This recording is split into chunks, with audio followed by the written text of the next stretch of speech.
Hi, you're listening to the Full Stack Educator Podcast. We provide relevant resources to new and aspiring independent school leaders to help you grow, succeed at work, and have a positive impact on the lives of students. I'm Michael. And I'm Matt. On this podcast, we have insightful conversations with leaders from across all areas of independent school education.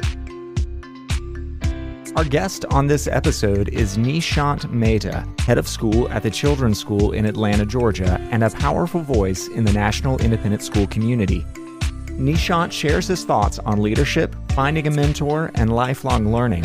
We then switch gears and hear Nishant's take on the challenges facing independent school leaders and what skills aspiring leaders need to develop.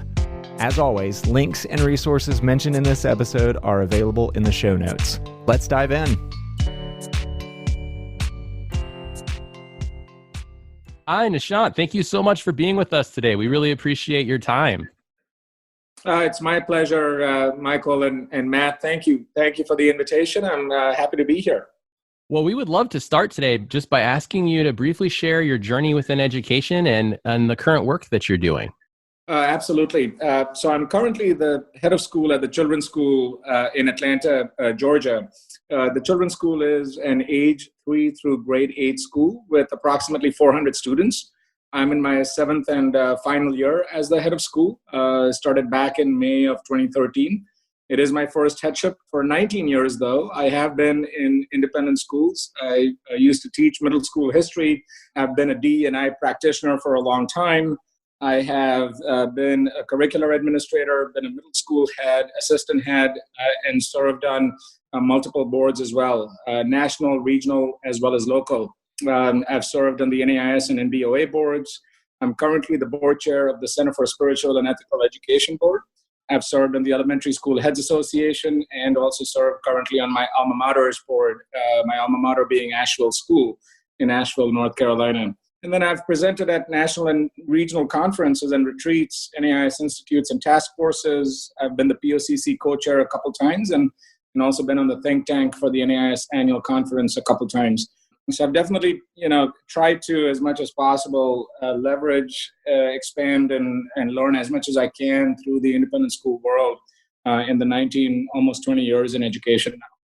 That's amazing. You have a phenomenal resume, and just it's clear that you have a heart for education, and you've done so much within this field. So it's really great to get to hear from you today. I love that you. Thanks.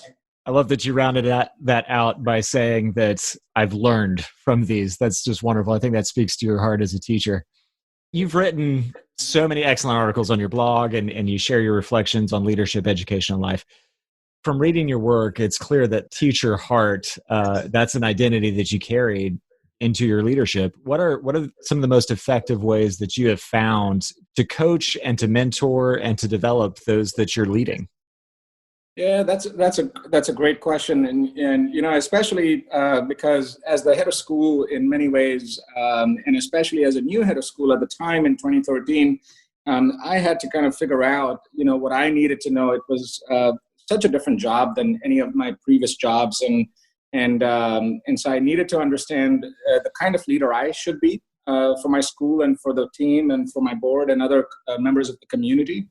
And realized that, there were a lot more that were depending on me as well to coach them and mentor them and develop them. Now, part of it, Matt, to the question you asked and what you said, I've always been a teacher at heart.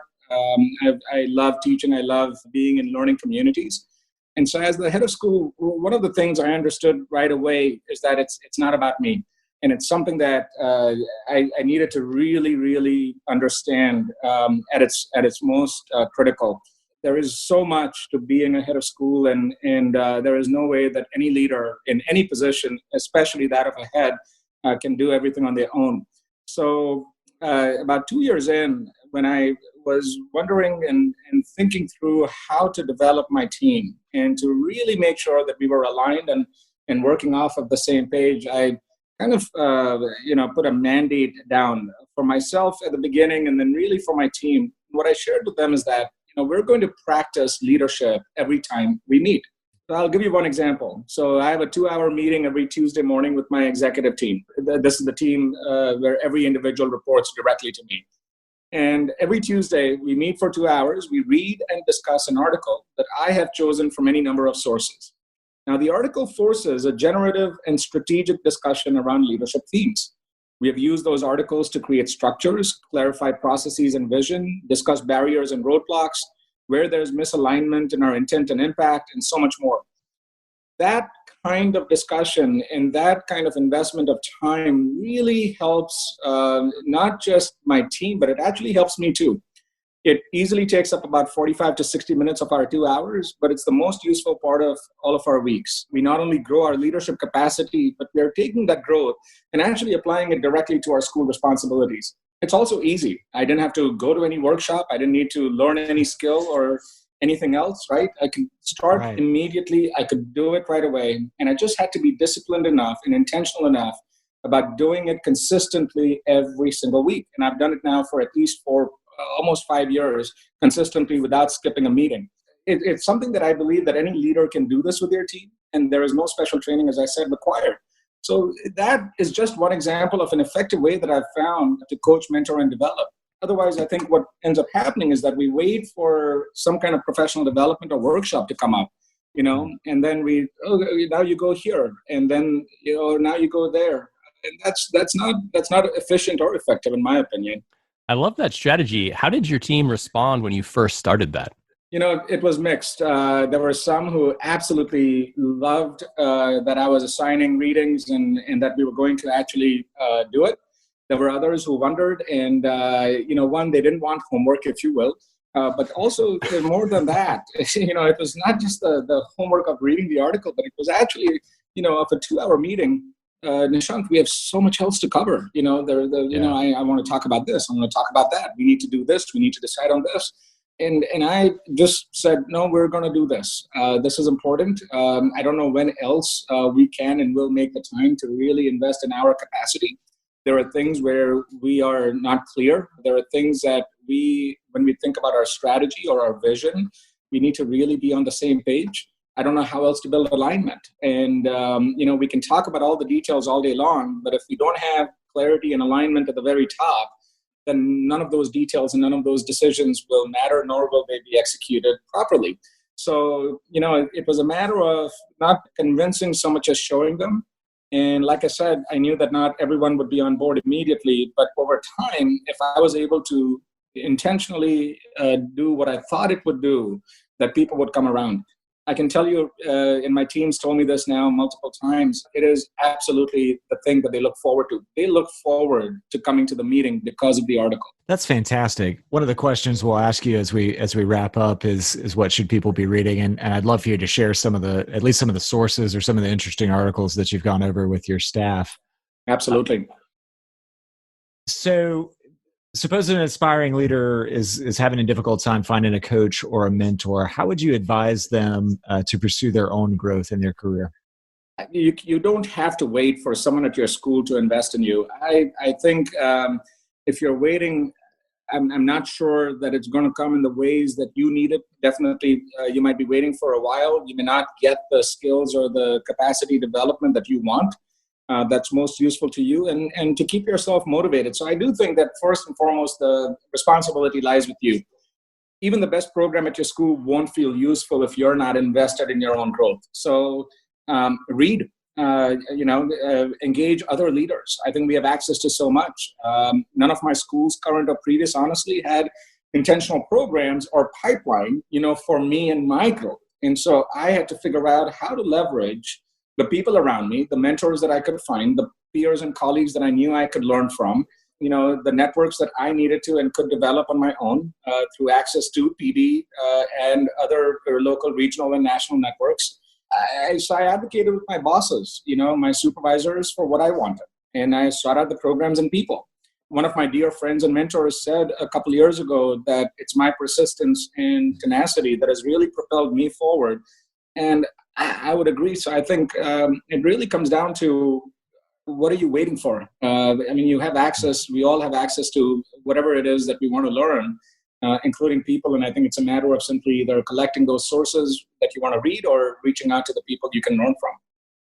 When we think about the concept of a mentor or a coach, sometimes that can be a formal relationship that's a part of a program, but sometimes it can be something more organic. Do you have any advice for finding a good relationship in a mentor or a coach?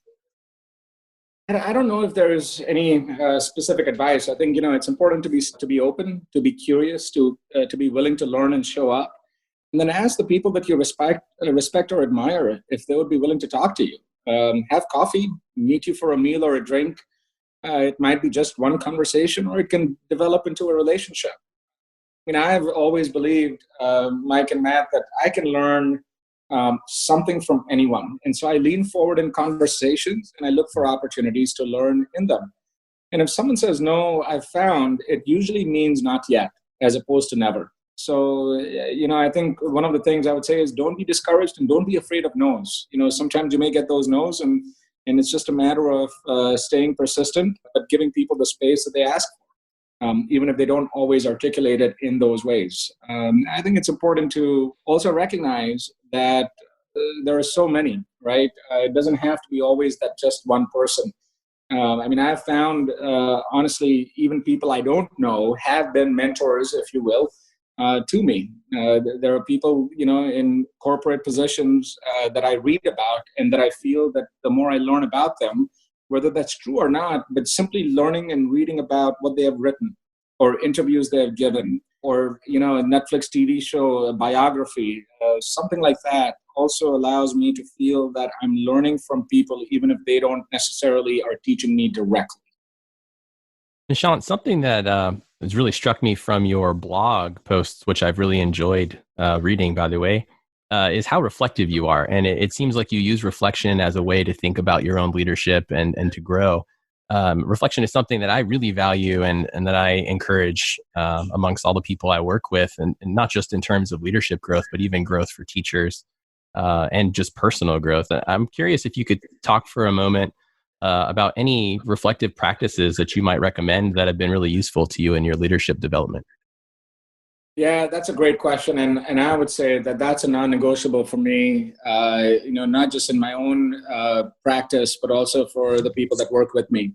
And so, the Tuesday meetings that I talked about, the article, the discussion, that's a way to reflect, as a team. It's an opportunity for us to slow down in those 2 hours so that we can go fast once we exit the meeting. So I think reflection is important because without reflection, I don't think you get clarity or alignment. And those two are, I think, absolutely critical for any leader, right? You want to make sure you're clear and you want to make sure that because of the clarity, you're able to build alignment with your team. And so I think reflection allows you to really understand where are their roadblocks, what's confusing, what are people just simply unclear about. And so therefore execution is muddled, right? Or directions, as you distribute your leadership, as you think about the cascading effect of what I say as the head of school to a member of my team, who then goes and talks to their team, who then goes and talks to other people, there is a cascading effect. And so really thinking about clarity and how the information gets distributed, I think that's challenging, even on the best days. And so I think reflection is important to really step back, to slow down so that you can go fast and so that alignment is absolutely possible and feasible within not only the team, but the rest of the community.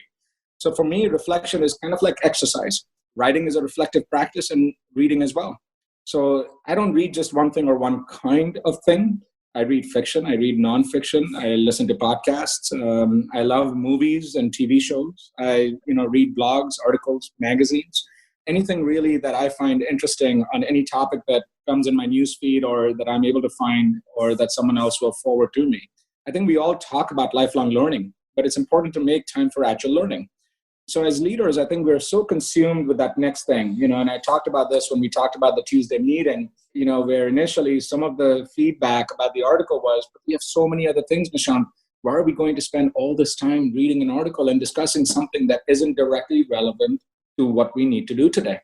And it was that sense of really helping people see how the reading and the reflection was actually helping us clarify again on the kinds of decisions that we would make on the things that were consuming us and the details that were consuming us. So it's really helpful, when we think about, again, the slowing down and the stepping back. I've also found traveling, for me at least, a really useful time. for reflection. It's when I can actually get away from the day-to-day grind that my mind clears up a bit and I can make connections. I can mentally work through a problem. I generate or can generate new ideas or solutions. So traveling has been really helpful. I actually take frequent breaks. I take breaks during the day, but I also take breaks on weekends. I take breaks in the evening, and I take vacation. I think there are lots of heads and leaders who get up really early, sleep really late at night, work crazy hours in the evenings on weekends, don't really take vacations. And I think that's really bad. It's not just bad modeling, it's poor modeling for your team and for the community, but also I just don't know how that can be healthy for anyone. So I think it is important to figure out, if not travel, what are you doing? Where are you creating those break opportunities and using those breaks to reflect and to let your mind simply clear up a bit? Journaling is actually another useful practice, and I've started to do more of it in the last couple of years. I don't do a physical journal, but I use this app on my phone called Day One. I've found that it's really useful to kind of just sometimes go in and add a picture, add a quote, add something that I'm thinking about, add a conversation or snippets from a conversation that I want to kind of return to at a later point. So, those are some of the ways that I have found and why I have found that reflection is really useful. But I would recommend whatever works for you. It's important simply to be self-aware and, again, to find what works for you. But you got to create the break opportunities in order to even just create the space and the time for learning and for reflection. That's really great. And I love that you mentioned work-life balance there. I mean, that's clearly important. And I think it's becoming more and more clear how important it is for heads of school, especially. Yeah, one of the things that I'm hearing from you as we're talking is just this idea that lifelong learning is more than an attitude, isn't it? It's really a practice. Absolutely. That's exactly right. We practice leadership every time we meet. I don't know how, Mike and Matt, I just don't know how we can be better leaders if we simply wait for a once a year professional development that's in the form of some workshop or a conference or a webinar, right, that we decide to go to. And then we sit there and we wait for someone to give us 45 minutes of what they have learned and expect that now suddenly we're going to be better because of those 45, 60 minutes. I just don't think that we learn that way. I think there is a reason why learning, to your point, is a process. It's not a destination, but it is a journey. And I think to invest in it, not regularly is not an option anymore. So we wanted to ask questions about a couple of your articles. And the first one is creating the conditions for great work. You talk about doing great work and working with great people as your personal non-negotiable. Could you unpack that a little bit for us and tell us how keeping that as a non-negotiable has influenced your leadership and your career? Yeah, in the article, one of the things I talk about is, I'm part of this team meeting, and we are in the middle of strategic planning, and the facilitators, ask all of us around the table, around the room, to answer the question, what's brought us there today? And, what we carry with us as we think about our responsibilities and our contributions to the school. And when it was my time, I thought about, and what I responded with was something along the lines of that for me as the head of school, I really think about the opportunity to do great work. But as the head of school, recognizing that my impact and my reach goes beyond me, and that I depend more on my team than they depend really on me, in that sense that I have to, if I want to attract and retain the best team, then I have to create the opportunities for all of us, not just me, but for all of us to do great work. That those are the kinds of people I want to attract. Those are the kinds of people I want to retain. You can go be a counselor, let's say, in any number of schools. How many of our schools have the counselor position? How many of our schools have division head positions or assistant head positions and so on? But what is going to differentiate doing any of that work at my school when you're working with me, for example, and working for us at the children's school and the team that we have, than doing that same job, the same job description at another school? And so to think about the differentiation, to me, it cannot be just something so concrete as a paycheck. That one school is going to pay you more and another school is going to pay you something else, right? It cannot simply be a matter of benefits. I think those are important. Those are tangible, critical. I think those matter. But to me, that's necessary. It's not sufficient. I think for people like us who choose education, I would like to think that we have many, many other opportunities in other industries, and that we could have chosen any number of jobs to do. We could have been lawyers or doctors or businessmen or consultants and so on, but we chose education for a reason. So we have made compromises and sacrifices in various ways over the course of our lives and careers. So when I think about that, the reason I chose it, which I believe is also why so many others choose it, is because we want to make a difference and we want impact. Then so much of our time in our jobs, and especially now being a school leader and school head, it creates mental, physical, and emotional stress. So I think carefully about where and how I spend my time, who and what deserve what I can offer and what they're going to offer me. You know, I might be good for you, but I want to know as well, what are you and how are you good for me? I think that's important to understand and learn as well.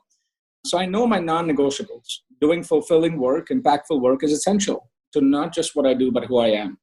Not everyone's life is structured like mine, but I also didn't just accidentally step into the work I'm doing, and where or how and with whom. And so I positioned myself over time. I learned as much as I could. I continue to learn. And I also had, and Jim Collins calls this a lot of who luck. My efforts and investment in my growth created those opportunities to meet similar people who then invested in me. And I think this double loop only accelerated the momentum. So when I think about, if you are committed to doing fulfilling, impactful work, you are more likely to attract similar people who also want to do fulfilling, impactful work. So I think it's a matter of what kind of work do you want to do? I think it starts with that question first and foremost. Yeah, I love this notion that by investing in your own growth, you're going to attract people that are interested in growth themselves. By committing to impactful work, you're going to attract people that are committed to impactful work. And that's a way to position ourselves in our careers and really in our lives too. So your article, 2 questions on leadership. You present 2 questions that all leaders, that you ask all leaders who want to work for you. And they are, why do you want to lead? And why would anyone want to be led by you? So we'd like to ask you about the second question. Can you talk about this? Why is it so important to ask, and how it forces us to reflect on our leadership? You know, in many ways, the second question is really a reframing of the first. I think the first question, it's simply about, the kind of answers or responses, that you will elicit as a result. So the first question, why do you want to lead, is all about you. You might tell a story about why you want to lead, when you realized it, or what motivates you. You might even reference the kind of impact you want to make. But the responses I've heard or read over time, including my own when I started out, to be honest, didn't really stretch to thinking about the people I would lead. Why and how my leadership would impact them. Why would their lives and careers be better off with me leading them? What do I offer others? So I have to be more explicit now. I have to think about, with the second question, about the individuals and the teams I would lead, the vision, the coaching and development I would offer them to also make their own impact on the team and the institution. Now, I still have to talk about myself in the second question, but my focus has changed, even if only slightly now. So I'm no longer the subject, so to speak, because the subject are the people that I would lead, if you will, as the team leader or the head of school. So when I think about why would anyone want to be led by me, to me, it goes back to the previous question we just talked about, the great work, and opportunities to do great work, to do fulfilling work. If I, as the leader, am not getting up every single day thinking about how I'm going to attract and retain the people that I want to keep there, the kind of people that are going to create the momentum and create the kind of impact that we want in our organization, then I'm not doing my primary job, because my primary job is not strategy. My primary job is culture. So culture, when we think about how to answer the question, why would anyone want to be led by you? And when we connect it to the previous question about creating the conditions for great work, they're actually interconnected. They're related. They're not separate. And so I do think that as the leader, I think it is absolutely critical. It's not about, when I think about how I spend my day, I'm not going to give you my calendar. Yeah, I can show you where my time is being spent on a particular day, But really what I'm thinking about is what kind of culture am I responsible for and am I going to create? And so therefore, what is that going to create as a result, the kinds of opportunities for other people? And is that enough for anyone want to come to work for me? In the end, if that is not going to be enough, I've not done my job and people are going to leave, and I'm going to constantly be working and working and working to either try to do the job by myself, which I can't, or to try to find the best people, and then the best people don't stay because they're not fulfilled and they keep going elsewhere.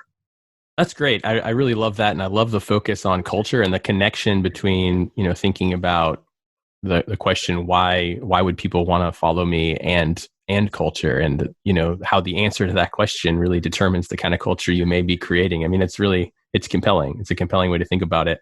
Switching gears a little bit, I attended the NAIS Annual Conference in Philadelphia recently. Something that I noticed, I mean, it was a great conference as always, but something I noticed is a lot of the talks directly or indirectly addressed the challenges that independent schools are currently facing, things like increased head turnover, rising tuition and declining enrollment, significant increases in mental health issues and in students, changes in parent expectations. And when I was thinking about all of this, I was just thinking, man, what do new and aspiring independent school leaders need to be doing to prepare themselves to be effective leaders in schools and to lead schools to thrive in the midst of so much change? And I was curious if you might have some insight and just how you're thinking about that. Yeah. 2 weeks ago, I was part of a small gathering at the NAIS offices called the Heads Collaborative, where they invited about 12 heads to come together. And they did it again in the fall with another group of about 12 or so heads. And then I was in the February group, and, we talked about some of this.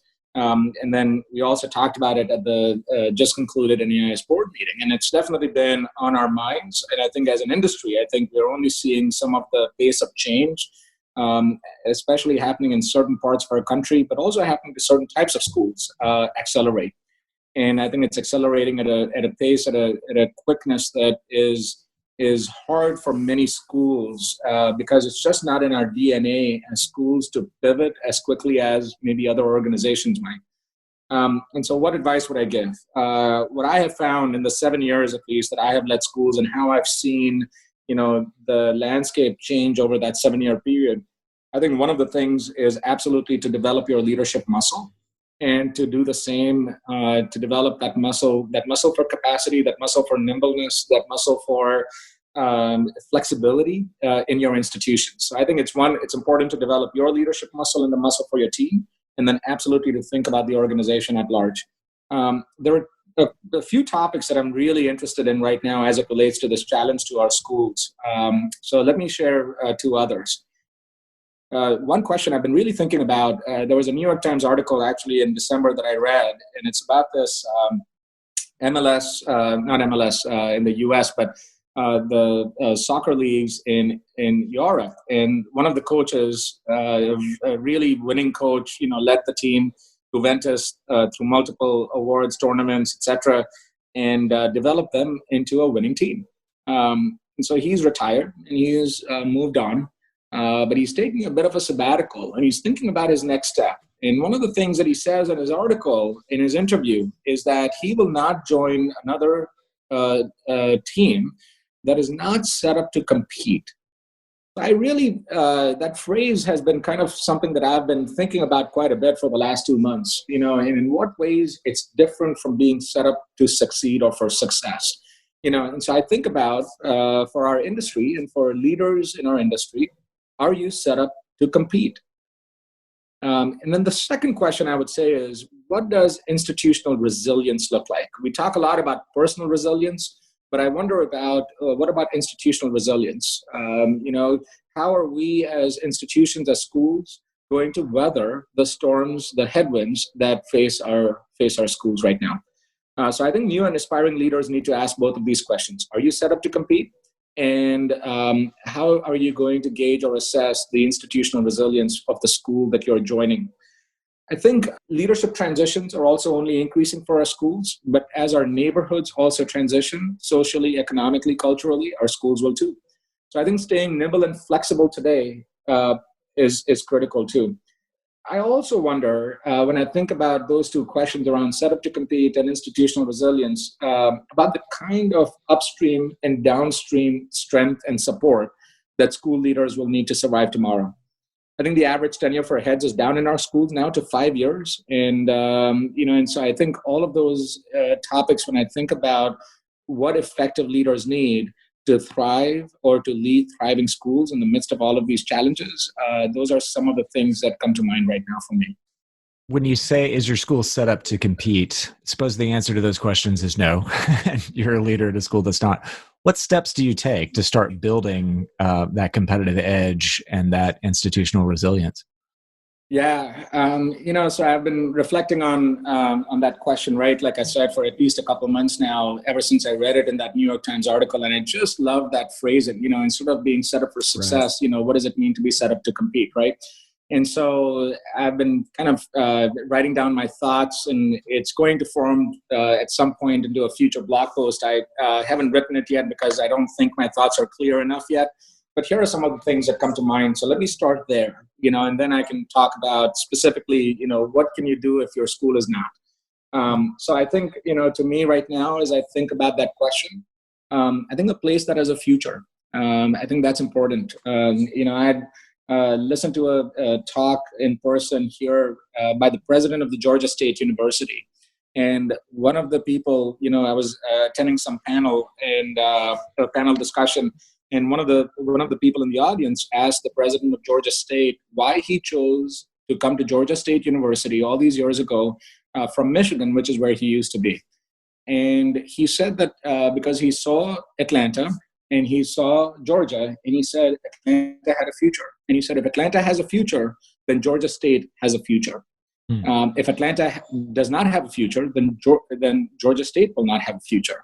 So that was a really interesting, I really loved it. And especially because when you think about so many of our schools, unless you're a boarding school, are really local, right? Everything is local, right? When we talk about the 3 L's of real estate, local, local, local, right? Location, location, Right, location. yeah.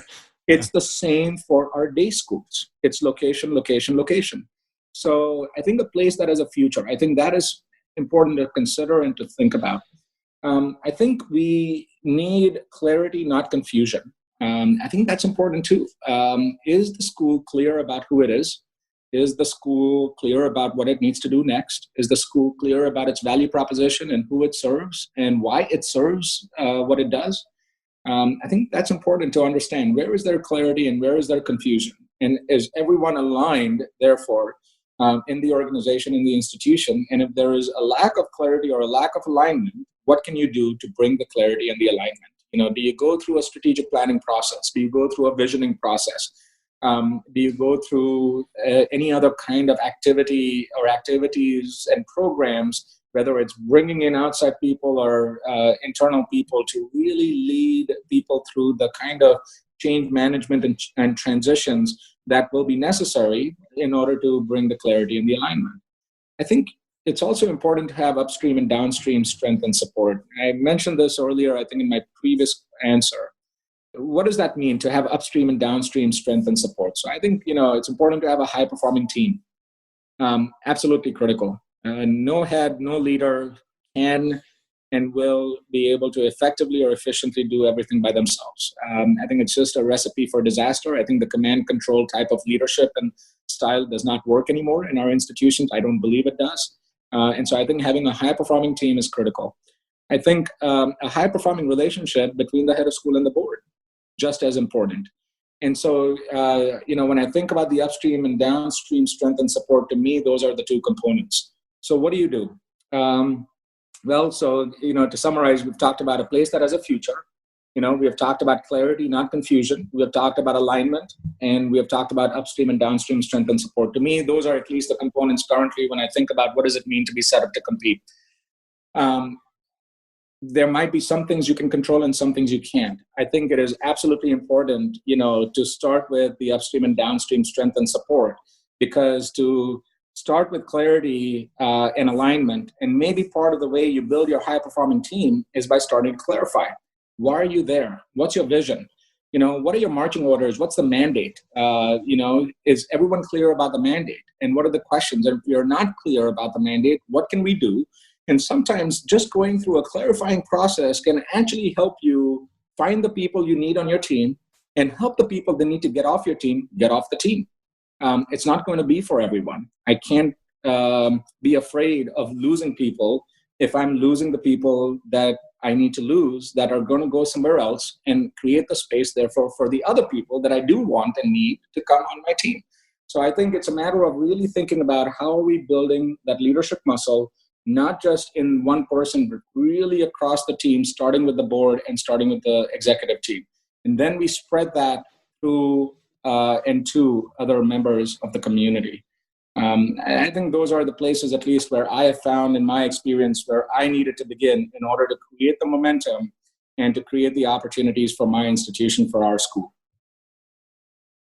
That was a phenomenal answer. And I really love how you framed that. I mean, it's really great. I think we're going to actually write that framing down in the show notes for people. Thank you for sharing that. Yeah, and I look forward to that blog post that's coming out too. That's going to be great. Yeah. Yeah. So Nishant, we recently got to speak with Michael Machane, who wrote an article. He writes for Forbes about education. And he was talking about how he believes there's a skill gap in private schools, both amongst teachers, but then also in leaders, specifically around content knowledge. And I was curious if you could talk for a moment around what kind of knowledge, content knowledge specifically, do you think independent school leaders really need to be focusing on to position themselves to be successful at leading schools?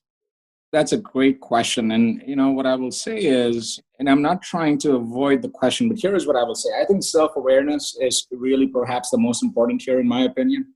How well do you really know yourself? So the content here would be yourself. How well do you know your strengths and weaknesses?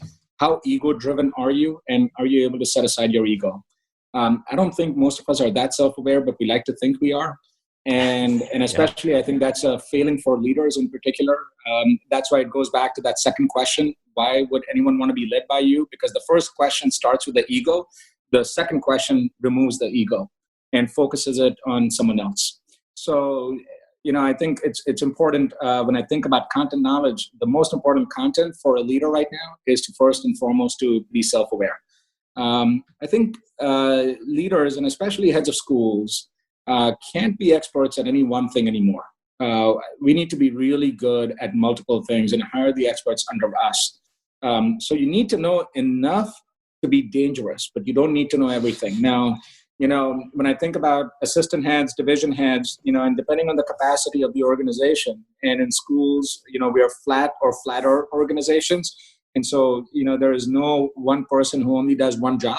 We all do multiple jobs all the time.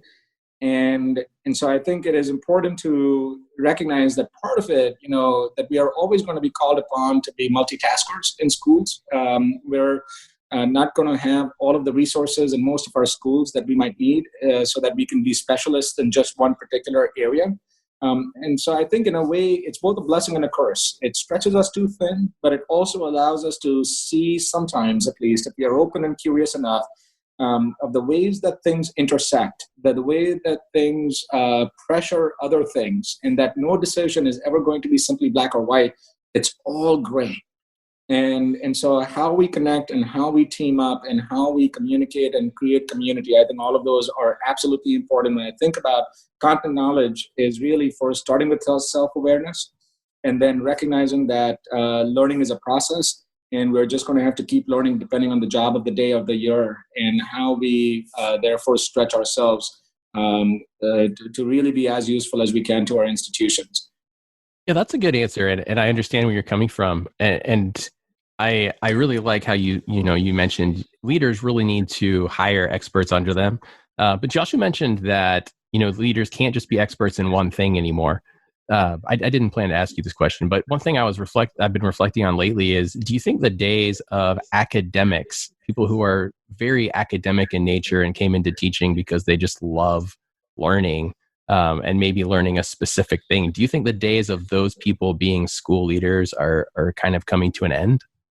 I think they have already come to an end, in my opinion, and that is in many ways, so the unfortunate part of what's happening to our industry. It's not entirely a bad thing, but it is, I would say that school leaders today, heads of schools in particular, are asked to be more CEOs today than the headmasters that you or I might remember from our own school days. What you just referenced as the academic head. It is not possible for many of our schools today to be academic heads, to have academic heads at the helm, because schools are under financial stress. Schools are under stress from internal and external forces, some that we control, most that we do not. And we have to be able to align the resources, the human capital, the financial capital, the value proposition, against a variety of competitors, not just private, but public, charter, the free, the homeschool, and so many options that are available that it's no longer easy or really effective anymore for any school to simply keep doing what they have been doing for a long time. And so a head of school cannot delegate anymore effectively the business operations of the school to their CFO and their team. Head of school must be well versed in those details and their nuances, understand the difference between communications and marketing. The two are not the same. The data and how to read the data, what questions to ask, strategize 2 to 3 steps into the future while still keeping a foot in the present, align the capital, the human financial that I talked about, bring the board along, raise money from donors to buffer any tuition revenue declines. Enrollment is no longer predictable. So, most of our schools will create the draft budget, share it with the board in the fall, and then the board will likely approve that in January or February at many of our schools, but school doesn't open until August or September. That 7 to 8 month period is a long time for a school now. It didn't used to be. Things used to be more predictable. But what we project in the fall and then the board approves in January or February may not be the enrollment at the start of the school year. Because that 7 to 8 month period, your attrition, retention, enrollment numbers may go up and down more than or less than you predict. So how school heads pivot in that time period, how they align, how they communicate, how they manage expectations, those are skills that many of the academicians, I came up from the academic side, and I definitely did not anticipate that that's what I would need to do or need to have. But I needed to pretty much within the first few months of my headship, that what would make me successful now was not simply the skills or the experience that I had gained through the years in schools. They were necessary, but no longer sufficient. And I had to learn a new set of knowledge and skills and change my orientation as head of school when I began in 2013. Okay, but I think there is something to note there, that what fueled you to learn, and tell me if I'm wrong here, but what fueled you through that process was your love of learning. In the same sense, I could see a very unsuccessful head who might be skilled in all of those areas, but just was not teachable or not adaptable. Would you say that's fair? You're absolutely right. I had to be open and curious enough, and then to learn as quickly as I could a new set of skills, a new set of knowledge in order to strengthen myself so that my school could be strengthened as well. Teaching and learning occupies less and less of many heads' responsibilities today. I serve on the faculty of the NAIS Institute for New Heads. Now, NAIS did their own survey over the last year and a half of new heads, and they asked the new heads, what are the skills that you want and have found to be most successful or most useful or most essential for your leadership and transition into headship? And on that list, I just saw that list in January when we had our planning weekend for the Institute for New Heads. And on that list, I can tell you, teaching and learning is nowhere. Forget it's not even in the top 5 or 10. It's just not on that list. The feedback, not even my experience, but the feedback NAIS themselves received from these new heads was they need learning and knowledge on how to manage a board, how to manage expectations of a board, how to build a board. Those were the first two. All governance related were the first two. Financial was third. Advancement was, I think, fourth or fifth. Setting up a team, building relationships with members of the constituents, the community, how to create high-performing teams and assess whether you have a high-performing team. Those were the kinds of skills that new heads have told NAIS that they have found to be most essential. So, it's unfortunate. And yet, absolutely, what like I said, what made me successful until I became a head, necessary, just no longer sufficient. Let me ask you a follow-up question to that. I'm really curious. So a lot of our listenership are aspiring independent school leaders. Let's say you're the chair of a history department, and you got into teaching because you love it. You love working with students, and you want to have a broader impact, and you're hoping to eventually, move up to school leadership. What would you say to someone like that whose experience is primarily academic in terms of what they should expect, what they should be thinking about? Is it even possible for them to have those kinds of aspirations to be working as a head of school one day? Absolutely. I think it comes down less to the content knowledge now and more to the skill sets that you need in order to be an effective school head. Like I said, you can't be an expert at any one thing, and you really want to hire experts under you. And so what are the skills? So I think facilitation. If you're the chair of the history department, you're likely leading meetings. You're definitely setting or creating vision. You're looking for clarity. You're giving directions, instructions. You're listening and collaborating. You're figuring out where and how to collaborate and create consensus, and where to direct, where consensus and collaboration will not help.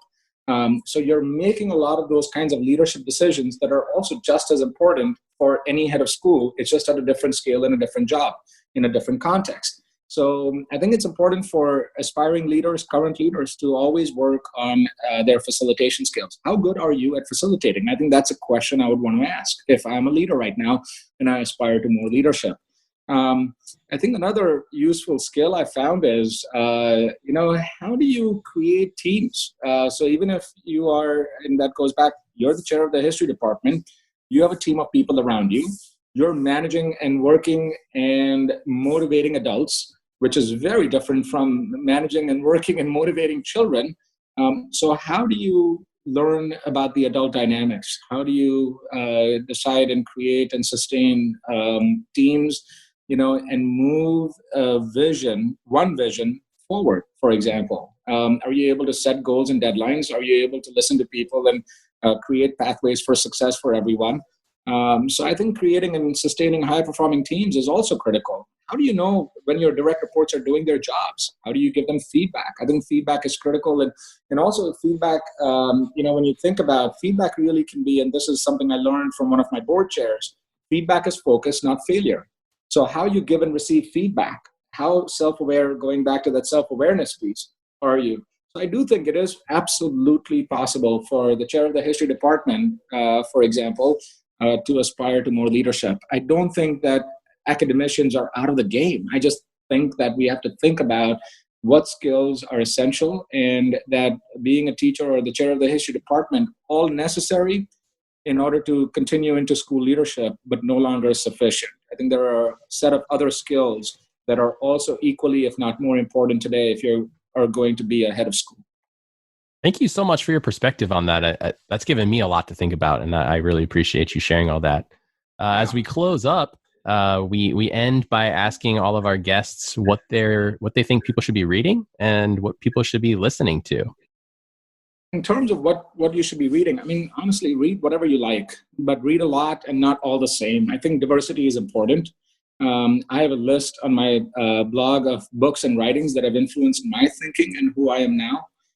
So I think it's important that not everything we do is all about our jobs or work. And in terms of then what to listen to, I like On Being with Krista Tippett. I found that to be really good for my soul. Krista Tippett really interviews everyone from poets to religious and spiritual leaders, and so many different kinds of people, cultural and civic leaders. So it's been really good for my soul and grounds me in my why, but also, the value that I hope that I can create and will create in my life for others. Hidden Brain by Shankar Vedanta is another one that I find interesting. And then Wait, Wait, Don't Tell Me, which I think is just hilarious. But I love Wait, Wait, Don't Tell Me with Peter Sagal. Could you share some of the recent articles you've talked about with your staff? Yeah, let me give you an example. There's an article by Google, actually. It's on the New York Times about how Google did this research on great teams, and creating a really effective, high-performing team. what Google found, for example, is that it's psychological safety. Psychological safety is important to create high-performing teams, and that's it. And so, we've talked about as a leadership team about psychological safety. What does that mean? What does that look like? We have talked about a Chronicle of Higher Ed article, which was about a crisis in enrollment at the higher ed level. We have talked about what dead schools can teach us. We just talked about all these challenges, facing our schools. And so in 2012, Jim McManus of the California Association of Independent Schools at the time wrote this article for NAIS called What Dead Schools Can Teach Us. So we have read that article. In fact, I shared that article with my board as well. And, there are 4 things that Jim identifies, and we have kind of gone through each of those 4 and talked about in ways and how we compare. For example, there was an article in HBR, Harvard Business Review, about what makes an effective executive. And there are 8 learnings, if you will, or competencies that were identified by Peter Drucker about what makes an effective executive. And so we really talked about, but then what we did was with those 8, we also then decided, for each team leader to identify which of those 8 really currently their team needs to work on. And so it was an interesting exercise for every team leader on my executive team to kind of reflect on how it applies to their team and the work that could guide their team. And so those are the kinds of ways that, I try to diversify the reading that we do, the kind of reading that we do. Nishant, I think we could talk all day long, and it would be fantastic. We would learn so much from you. But can you tell us how people can connect with you? Absolutely. You referenced my blog. So my blog is nishantmehta.me, NISHANTMEHTA.me.